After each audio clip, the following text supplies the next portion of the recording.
What's up, everybody? In this video, we are going to be talking everything about cold calling. I'm going to give away all the best secrets that I have. I'm actually going to give you some beginner techniques, and then I'm going to give you a little bit more advanced techniques at the end of the video, so make sure you stay tuned throughout the whole thing. Let's dive right in, baby. So what's up, everybody? My name is Henry Eisenstein, and if you don't know who I am, I've been a part of over $400 million worth of real estate transactions, and I'm only 28 years old. And again, in this video, I'm giving away all my cold calling secrets. Stay tuned, baby. So let's dive into the first thing. So beginner techniques specifically. The first thing I always like to talk to when it comes to a very, very new agent who's looking to get started when it comes to cold calling, there's a couple of very key things. The first thing specifically is get started as fast as possible. As early as possible, as soon as possible. Just get started cold calling, because the only way to get better is to practice. And practice makes perfect. So like at the very beginning of my career, I sucked at making cold calls. I was terrible. I was not very, very good at it at all, I promise, okay? The one thing I stayed true to was that I was just gonna stay consistent. I made my calls every day, and I just kept at it, and then slowly over time, I got better and better and better. Now, I would recommend that you practice with a partner, get a buddy. For those of you who's looking to get started in cold calling for the first time, find a buddy, find a partner, someone that you can role play these scripts with, right? By the way, if you'd like a free script, make sure you go down in the description down below and check out our free script book. It's awesome. It'll have everything that you need there, at least to get started, okay? I'll be the realtor and you be the seller, and then vice versa. I'll be the seller, you be the realtor, and we'll go back and forth and we'll handle objections, right? And then anytime you're calling, write down an objection you got like you had to hang up because you didn't know how to handle it. Take that objection, and when you go back to your role play partner, say, hey, I got this objection. You be the seller, I'll be the agent. I want to role play it, and then you do the same objection. Let me hear what you say, and we'll learn off of each other. We do this all the time in the coaching program. So that type of stuff, like that's going to allow you to get better and better faster, which is why I say to all my sales teams, say, look, take notes ASAP. Every time you're speaking to somebody, take notes on any objection you don't know how to handle. Anytime you got a little screwed up or a little hiccup, anything, write it down, we'll handle it, right? Because you have to make sure you handle it as soon as possible, because it's gonna come up again, I promise. Another key thing to talk about when you're brand new, one of the best things mindset-wise to do is go for no. Don't worry about how many yeses you get, just worry about how many no's you get. Just go for like 10 no's, 20 no's, 50 no's a day, whatever it is. People who hang up on you, people who tell you to screw off, whatever it is, just go for no. That's all you wanna focus on. Like, oh, awesome, I got 50 no's today. Great day today. That's it. Like, don't try to overanalyze. Oh, I didn't get an appointment, or I didn't get this, or I didn't get a lead. At the very beginning of your calling sessions, just go for no. It's a great mindset trick to start with, because you're not worried about it, right? And then when someone says yes, you're like, oh, that's awesome. You're expecting somebody to say no, and you get excited when they say it. So that's why it's a great mindset shift to allow you to focus on what will actually help you. So another key point here is to always use a dialer. So I'm a big fan of mojosells.com. Make sure you check them out. No affiliates, just go ahead and check it out. The point is, get a dialer, use that for all of your lists, so you can pay for data on other ones, whatever you want to do. The point is, use a dialer. It's the most effective way to start cold calling. All the data, again, like guys, it's not super expensive. It costs you maybe a few $100 a month, 150, 200 bucks a month, something like that. The prices do vary, but all I'm saying is, when you go from hand dialing to using a dialer that calls for you 3 people at a time, it is freaking night and day, baby. I mean, it is unbelievable the difference that will make in your business. So just take a quick look at it. I promise you're gonna see massive levels of success. Use a dialer. I've been using a dialer for a very long time. Obviously, I hand dial too. Like, you know, yesterday as an example, I had one of those days where I couldn't scroll down, like, and didn't see the day before. Like, I went through all my recent contacts, or all the recent phone calls that I made, and I couldn't see yesterday. So like, yes, I do a lot of hand dialing as well. However, I also use a dialer. So this is something like yesterday as an example, I had like 200 or 300 calls on a dialer, plus I made over 100 normal calls, right? So like just on my phone. So like I had an action-packed day where like, that's a pretty common day for me. You know, a few hundred calls on the dialer when it comes to calling leads, at least a few times a week. And then on my phone, I can't even scroll into the day before, right?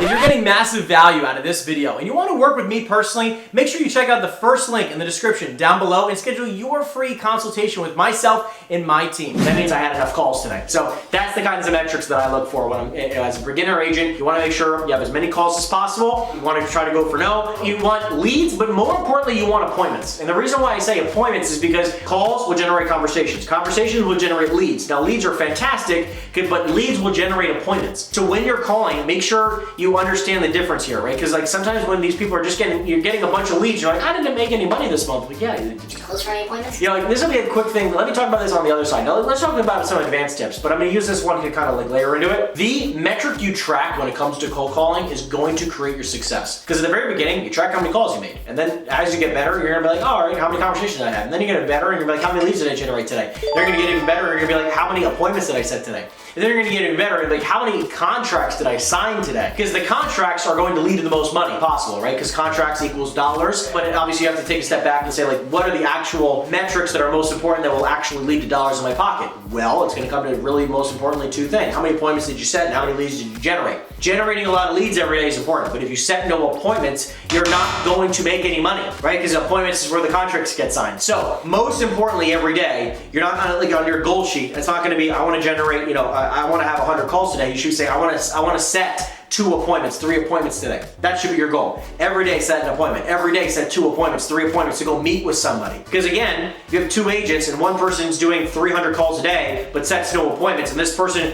called 10 people a day and sets 3 appointments a day. This person's gonna win all day long when it comes to how much money, who's gonna make more money. The person with more appointments is gonna make more money, right? Quick advanced tip that kind of blends there, but like, I really wanna make sure you understand that it's all about the focus of the metric. Like obviously, like listen, I have some salespeople who work for me and they have an unbelievable amount of calls. They don't sign out a lot of contracts, they don't set a lot of appointments. I'm like, hey, what the heck is going on? We found out they're just not closing for an appointment, right? They're making a lot of calls, they're getting a lot of information, right? So that means they're generating a lot of leads, but they're just not closing for the appointment at all. The biggest trick that we had here, which goes into step 2, is to focus on closing for the appointment, right? Like it's like your close matters. How many times are you actually closing on a call, right? So on especially in residential, it doesn't matter what you're calling, but close for the appointment. Every single call, every call. I wouldn't even track it as a conversation. Let's close for the appointment. How many times did you close for the appointment today? Well, I closed for the appointment, 14 times and I got 3 appointments today. Great. If you want to increase your appointment setting abilities, then you need to close for the appointment more often. On every call, you should be closing for an appointment. Like this is why it's so freaking important where again, if you want to increase your income when it comes to cold calling, it's going to be how many appointments did you set? Because you can generate a lot of leads like we just talked about, but if you're not setting the appointment, you're not going to be making any money, which is all driven by how many times you say the closing statement. Would an afternoon or evening appointment be better for you? And obviously we'll talk more about other things as well in other videos, but that's going to be the most important thing you're going to be able to say when it comes to increasing your appointment percentages. Do you close, right? Like how often are you closing? So make sure you explain that. Point number 2, when it comes to advanced techniques, make sure you're tracking every metric, every single metric in your business. If you're not tracking your metrics, you don't know what your bottleneck is. If you don't know your metrics, which is like you don't know how many calls you make every day, you don't know how many conversations you have, you don't know how many leads you're generating, you don't know how many appointments you're setting, and most of you will be like, oh, well, I signed 2 contracts this week. Yeah, but you have no idea how many calls you made. You have no idea how many leads you generated, right? You gotta track every metric, right? So again, I've been saying this a lot of time, just put it in some type of spreadsheet. Track every single metric is going to be so crucial for your growth, because if you knew, as an example, like I have someone who, again, they make 3,000 or 4,000 calls a month, 3,000 or 4,000 calls a month, but they don't set any appointments. I looked over a 3-week period of time, like, you haven't set an appointment, have you? Based on your data, you haven't set an appointment. They're like, no, it's kind of annoying me. I'm like, okay, well, you've had X amount of 1,000 calls, you've had thousands of calls, like just curious, like why do you think that you're not setting more appointments? Well, I don't know, I'm getting a lot of leads. I'm like, okay, well, just out of curiosity, how many times are you asking for the appointment? I'm doing it. I'm like, all right, well, let's track it. How many times do you, and then they realize, like, after you start tracking, it's like, I haven't never been saying it this many times. Once he started doing that, he started, his business changed completely, right? He started closing a lot for appointments. He started setting more appointments than he ever had before because he made that adjustment. But without tracking the data, we can't see that, right? So that's why you always track the data. The biggest differentiator when it comes to cold calling between an average agent and an experienced agent is going to be specifically around how they handle objections and their closing ability. Now, again, you can argue that it's going to be mirroring and matching and your tonality and your enthusiasm and your smiling and all these other things. Yes, that all matters. However, the biggest differentiator is going to be your ability to handle objections, right? And your closing ability and making sure you're closing on them.